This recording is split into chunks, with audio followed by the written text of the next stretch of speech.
एक नौकरी के लिए, एक जॉब के लिए, एक किसी हायर एजुकेशन में एडमिशन, हायर क्या, आजकल तो नर्सरी में एडमिशन के लिए कितनी अहर्ताएं हैं। मम्मी को इंग्लिश आती है, पापा को आता है कि नहीं। अब तो नानी से भी पूछ रहे हैं कि नानी को आता है कि नहीं। अब नानी बेचारी इंग्लिश कहां से जाने। नानी और दादी को भी इंग्लिश बुलवाओ, तब ये एडमिशन लेंगे। ये अंग्रेज की औलाद जितनी है, ये बैठे मैकोले की औलादें भारत में।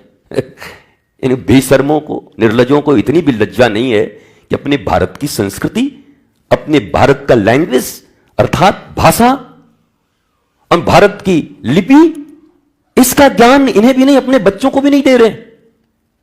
और बोलते हैं तुम बड़े बन जाओगे। अरे क्या तुम अनपढ़ हो, गंवार हो। प्रतिदिन सत्संग में हर हफ्ते 1-2 बार कह देता हूं, चाइना अपनी भाषा बोलता है, तुमसे धनवान है और टेक्नोलॉजी में तुमसे बहुत ऊपर है। जर्मनी अपनी भाषा बोलता है, तुमसे टेक्नोलॉजी में बहुत ऊपर है। फ्रांस तुमसे बहुत ऊपर है। जापान तुमसे बहुत ऊपर है। तुम कहां हो। ये तो अपनी भाषा बोलते हैं, उनके लोकल लैंग्वेज, उनके मदर लैंग्वेज, उनकी मदर लिपि। But why not you. ये अंग्रेजी में मुझे बोलना पड़ रहा है, वाई नॉट यू, क्योंकि तुम मैकोले की औलादें हो, अंग्रेजी टट्टुओं। इंग्लिश को तुमने माना ज्ञान, इंग्लिश को तुमने माना कि इंग्लिश पढ़ने वाला हर व्यक्ति और इंग्लिश बोलने वाला हर व्यक्ति जेंटलमैन होगा और साहब होगा। इंग्लिश माने ही साहब। गांव में कोई इंग्लिश बोलता, आज के 10 साल 20 साल पहले आ जाता, साहेब, सर, सर, प्रणाम सर, प्रणाम सर।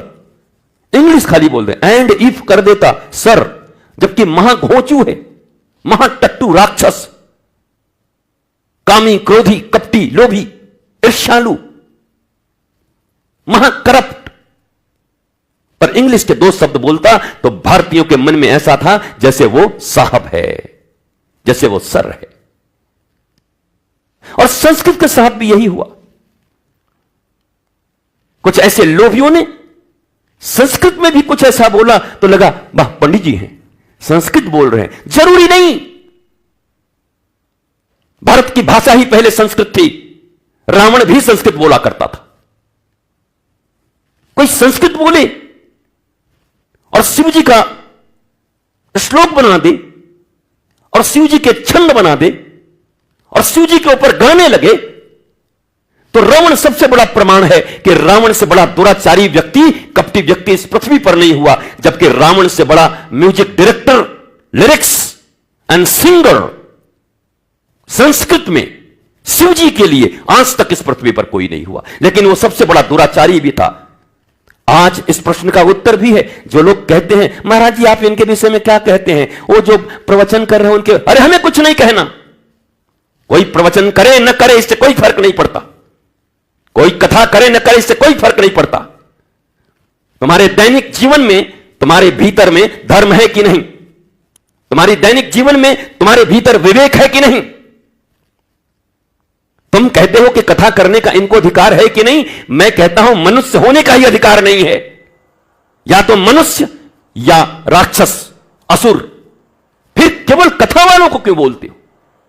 कोई भी मनुष्य इस दुनिया में जिसने सत्संग को प्राप्त न किया, जिसके विवेक जागृत न हो, जो लोभी हो, जो ईर्ष्यालु हो, जो मोह में जीता हो, जो अधम हो, जो पतित हो, जो ऊर्ध्वगामी न हो, जो आत्मज्ञानी न हो, उसे तो मनुष्य कहलाने का ही अधिकार ही नहीं। और तुम पूछते हो कि डॉक्टर होगा कि नहीं, तुम पूछते हो इंजीनियर होगा कि नहीं, तुम पूछते हो प्रोफेसर होगा कि नहीं, तुम पूछते हो टीचर होगा कि नहीं, तुम पूछते हो प्रीचर होगा कि नहीं। जो मनुष्य ही नहीं है वो डॉक्टर क्या होगा। क्या मेडिकल की पढ़ाई पढ़ने से कोई मनुष्य बनता है। अरे मेडिकल की पढ़ाई कितनी टफ है। 4 इयर्स पहले सिलेक्शन के बाद, एंड आफ्टर दैट अगर फिर एमडी करनी है तो कितना महत्वपूर्ण है। और दे दो कितने साल, लाखों में कहीं 2 4 5 के होते हैं। अगर कोई कहे महाराज जी पता है ये डॉक्टर हैं, लाखों करोड़ों में एग्जाम देकर के इनका सिलेक्शन हुआ, फिर 4 वर्ष तक इन्होंने पढ़ाई की और उसके बाद एमडी भी किया है इन्होंने, तो क्या यह जरूरी है कि वो इंसान भी होगा? क्या यह जरूरी है कि वो मनुष्य भी होगा? इतनी पढ़ाइयां पढ़ने के बाद बोलो, फिर ये किडनियां कौन निकालते हैं? फिर ये अपने नर्सिंग होम खोल करके और वेंटिलेटर पर मरे हुए आदमी को रख करके बिल बनाने वाले लोग कौन हैं?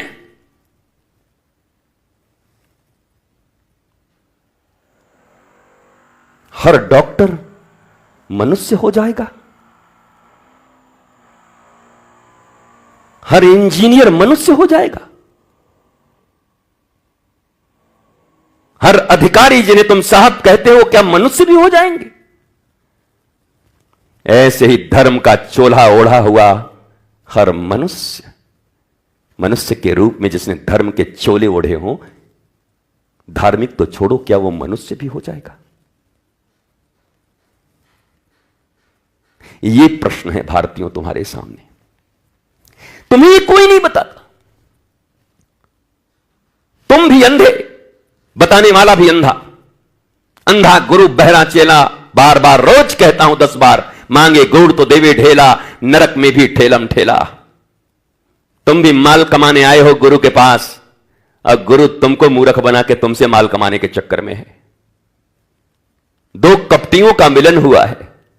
मैंने एक गाना सुना था, दो सितारों का मिलन है आज की रात। और मैं जब ऐसे लोगों को देखता हूं तो मैं बोलता हूं, दो कपटियों का मिलन हुआ है आज। चेला सोचता है गुरु जी से धनवान हो जाऊंगा। गुरु सोचता है 10% माल इसका अपने जेब में ले आऊंगा। ऐसे लोग भी गुरु बनकर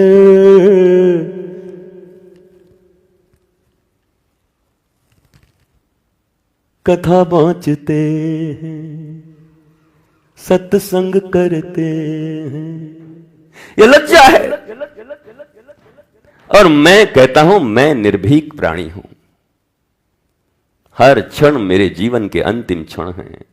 हर क्षण, जब जिस क्षण बैठता हूं, चलता हूं, उठता हूं, वो अंतिम क्षण समझ कर ही उठता हूं। और मैंने जीवन में तो एक ही व्रत लिया है, जब बैठूंगा, जब तुमसे मिलूंगा तो बोलूंगा ब्रह्मोस मिसाइल की तरह सत्य, चाहे जीना पड़े, चाहे शरीर छोड़ के जाना पड़े, पर गुरु सत्य ही बोलेगा। गुरु तुम्हारे मंगल के लिए ही बोलेगा, तुम्हारे चेहरे देखकर नहीं बोलेगा। चाहे कुछ भी हो जाए, वो तो मंगल के लिए ही बोलेगा। इसलिए पहले तो जरूरी ये है कि जब अपने बच्चों को पालते हो, वो डॉक्टर बने न बने, इंजीनियर बने न बने, साहब बने न बने, पर अगर सच्ची मां हो तो उसे आदमी जरूर बना देना, इंसान बना देना। बच्चों को कहना आदमी बनोगे। हर मां को अपने बच्चों को छाती से लगा के पहला कहना चाहिए, ले ले ले मेरा राजा बेटा, मैं तुझे एक अच्छा मनुष्य बनाऊंगी। ये पहली इच्छा मां की होनी चाहिए। देखेंगे फिर वो डॉक्टर बनेगा कि इंजीनियर बनेगा कि कॉन्ट्रैक्टर बनेगा कि हल चलाएगा कि वैज्ञानिक बनेगा। अरे वैज्ञानिक भी बन गया और ऐसी चीजें बना दिया। मैं तुम्हें पूछता हूं, क्या आतंकवादियों में वैज्ञानिक नहीं है? बोलो, ये बॉम्ब कौन बनाते हैं? ऐसे ऐसे ट्रेंड लोग हैं कि जो ट्रेनिंग लेके बॉम्ब बनाते हैं, उनसे सुंदर वो बनाते हैं। तो क्या वो टेक्नोलॉजी के मास्टर हैं? वो तो मानवता का विनाश कर रहे हैं। जानते तो वो भी हैं। जानकारी को ज्ञान नहीं कह सकते। उस जानकारी का प्रयोग किस लिए कर रहे हो? What's your motive? मोटिव क्या है? बोलो। तुम जय जयकार करके भी और प्रणाम, नमन, बंदन फिर कभी आएंगे जब आपकी इच्छा हो।